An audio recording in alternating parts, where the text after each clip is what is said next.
الحمد للہ والصلاة والسلام علی رسول اللہ وبعد۔ یہ ایک سوال بھیجا گیا ہے جس میں قربانی کے دنوں کی بابت میں استفسار کیا گیا ہے۔ کتنے دن ہیں؟ 4 دن یا 3 دن؟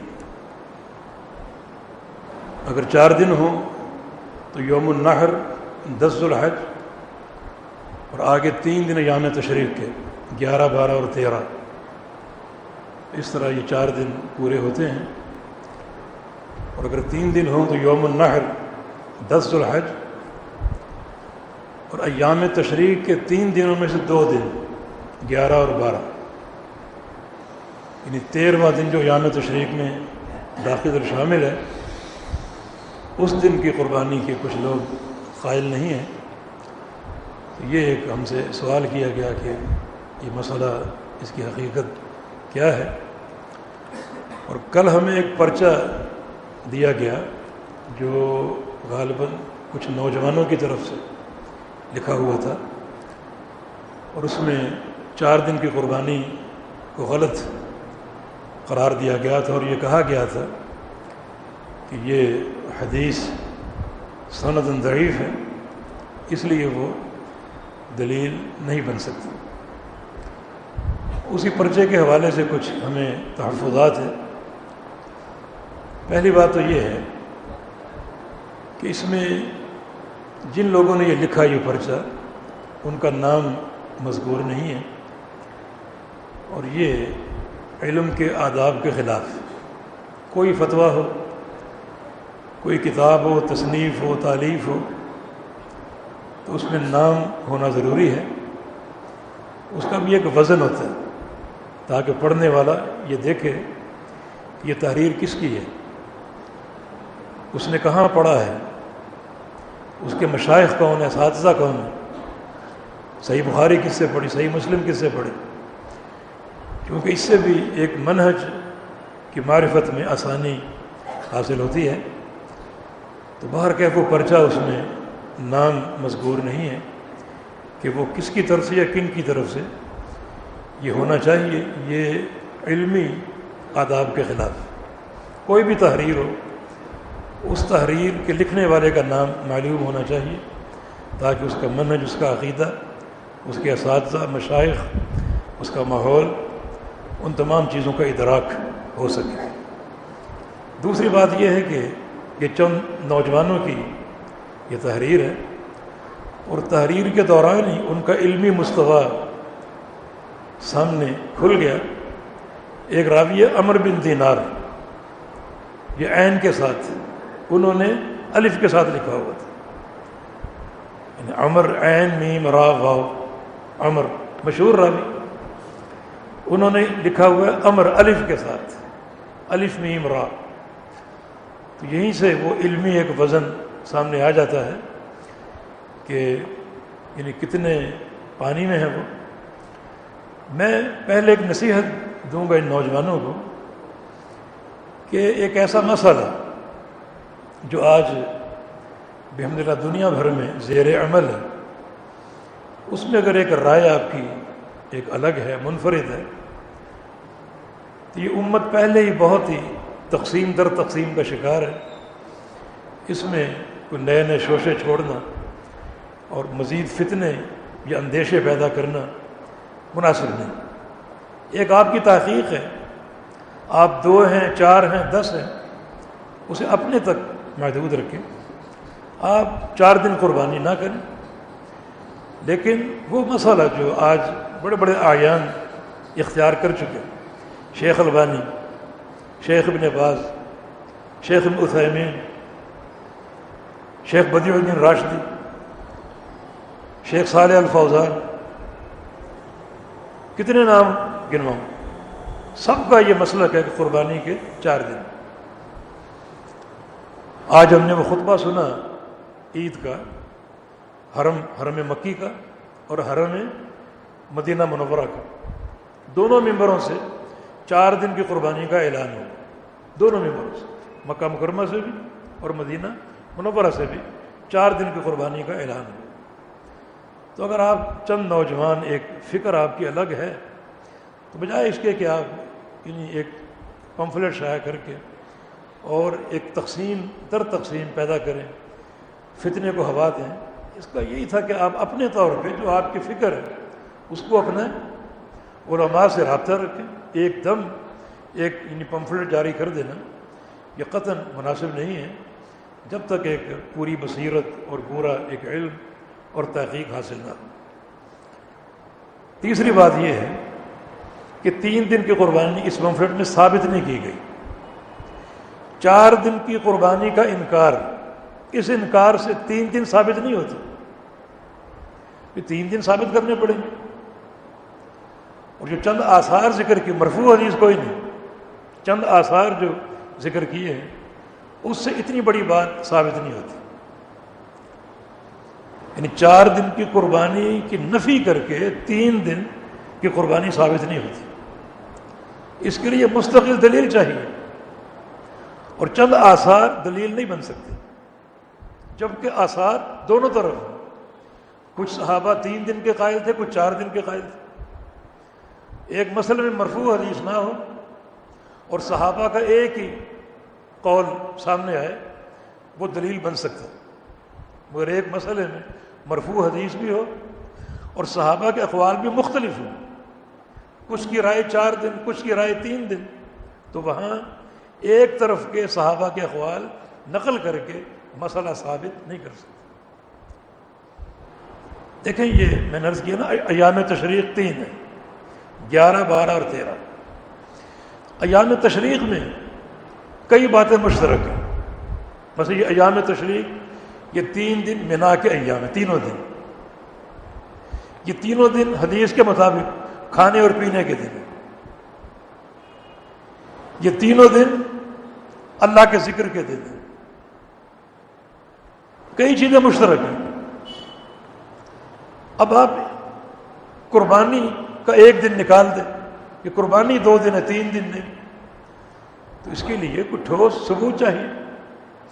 جب سارے کام مشترک ہو رہے ہیں، منا کے ایام، منا کی راتیں، ذکر اللہ، کھانا پینا، تو قربانی میں ایک دن کو کیوں الگ کر دیا گیا؟ کیوں الگ کر دیا گیا؟ نمبر 1، تو اس کے لیے جو دلیل دی گئی وہ کافی نہیں، کیونکہ بعض صحابہ کے آثار 3 دن کے ملتے ہیں تو بعض صحابہ کے آثار 4 دن کے بھی ہیں۔ اور تیسری بات یہ ہے کہ ایک صحیح حدیث جس کا اس پمفلٹ میں ذکر نہیں کیا گیا، اس میں صرف ایک صحابی جناب جبیر رضی اللہ عنہ کی حدیث پر بحث کی گئی، اس کے 4-5 طرق تھے، ان کو زیر بحث لائے گئے اور ان پر کلام کیا گیا، ان پر کلام کیا گیا، ایک ہی صحابی کی روایت پر، جناب جبیر رضی اللہ عنہ، جبکہ ایک حدیث جو سنن کبریٰ بہقی میں ہے اور وہ جبیر کی روایت سے نہیں ہے، عن رجل من اصحاب رسول اللہ صلی اللہ علیہ وسلم، کہ نبی علیہ السلام کے صحابہ میں سے ایک صحابی کی روایت ہے، اس کا نام مذکور نہیں، اور صحابی کا نام مذکور نہ ہو تو یہ کوئی جرح نہیں۔ کیوں؟ اس لیے کہ تمام صحابہ عادل اور ثقہ ہیں، ان کا نام لو یا نہ لو اس کی کوئی ضرورت اور کوئی یہ موجب جرح نہیں ہے۔ ہاں صحابہ کے بعد آپ کسی راوی کا نام مجہول رکھیں تو وہ ایک جرح ہے، لیکن صحابی کا نام اگر مبہم ہے تو وہ جرح نہیں۔ وہ صحابی روایت کرتے نبی علیہ السلام سے کہ ایام التشریق کلھا ذبح، ایام تشریق سارے ذبح کے دن ہیں۔ ایام تشریق 3 ہیں، چاند کی 11، 12 اور 13۔ یوم النحر اس سے الگ ہے، یعنی یوم النحر بھی اور وہ 3 دن ایام تشریق بھی، وہ روایت صریح ہے کہ سب ذبح کے دن ہیں، اور یہ سند صحیح ہے۔ شیخ البانی رحمہ اللہ نے اس کی سند کو صحیح کہا ہے، ایک ایک راوی کی توثیق انہوں نے نقل کی ہے، اور ساتھ یہ کہا کہ ھذا شاہد قوی، یہ ایک قوی شاہد ہے ان حدیثوں کے لیے جن حدیثوں کو اس پمفلٹ میں جرح کی گئی۔ اچھا، یہاں ایک نقطہ اور ہے، یہ جرح جو کی گئی 5-6 اسانید پر، وہ جرح ایک ہی شخصیت کے کندھوں پر قائم ہے، اور وہ ہیں شیخ زبیر نزئی رحمہ اللہ، ہمارے وہ فاضل دوست تھے اور بڑے محترم محدث، اس دور کے محدث۔ اصل میں شیخ زبیر کا بقیہ مشائخ سے اس مسئلے میں ایک ٹیکنیکل اختلاف ہے، وہ اس قسم کے طرق کے جمع ہو جانے کو قابل قبول نہیں مانتے، جبکہ بہت سے سعودی علماء بڑے بڑے اساتذہ انہوں نے 4 دن کی قربانی کا قول اختیار کیا اور کہا کہ یہ جبیر کی حدیث جو ہے، یعنی لہو طرق یخفی بعضها بعضا، اس کی کئی سندیں ہیں اور ہر سند ایک دوسرے کو مضبوط کر رہی ہے، تو مسئلے کی تقویت بنتی ہے، کچھ نہ کچھ اصل بنتا ہے۔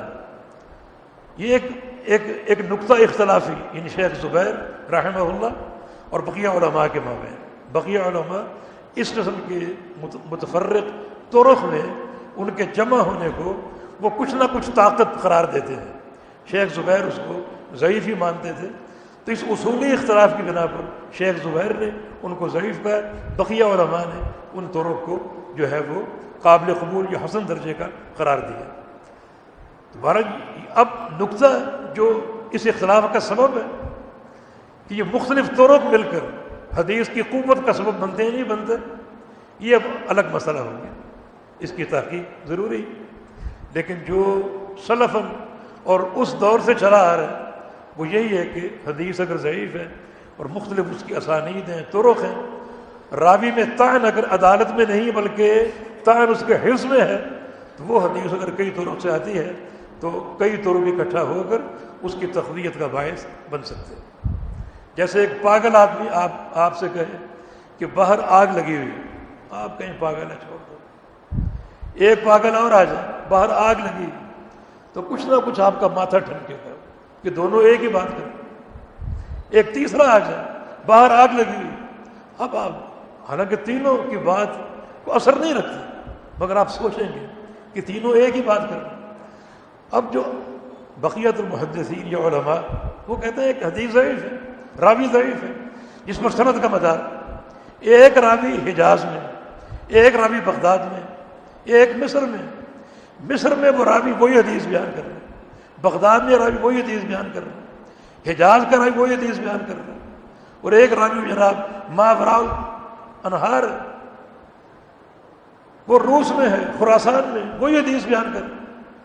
اب اگرچہ وہ ضعیف ہیں حفظاً، عدالتاً نہیں حفظاً، مگر چاروں بات ایک ہی کر رہے، تو کچھ نہ کچھ اس کا اصل آپ ماننے پر آمادہ ہوں گے ضرور۔ تو یہ ایک نقطہ اختلاف ہے، اس نقطہ اختلاف پر آپ نے جو مسلک نقل کیا ان شخصیت کا جن کا اصولی طور پر یہ مذہب ہے کہ مختلف طرق مل کر حدیث کی ترقی کا باعث نہیں بنتے، جبکہ بقیہ علماء اس کی ترقی کو مانتے ہیں اور تسلیم کرتے ہیں، تو پھر یہ سارا اختلاف ایک قضیے پر قائم ہو گیا، دوسرے قضیے پر۔ اب بہت سی شہادتیں موجود ہیں علماء کی کہ یہ حدیث جبیر اگرچہ اس کی یعنی کئی سندیں ہیں، 5-6 اسانید نقل کی گئی، اور اگرچہ ہر سند میں راوی میں ضعف ہے، لیکن مختلف اسانید مل کر مسئلے کی تقویت اصل کا باعث بن جاتے ہیں۔ پھر آخری بات یہ عرض کرنا چاہوں گا کہ 4 دن کی قربانی قرآن سے اس کا اشارہ ملتا ہے، 4 دن کی قربانی کا قرآن سے اشارہ ملتا ہے۔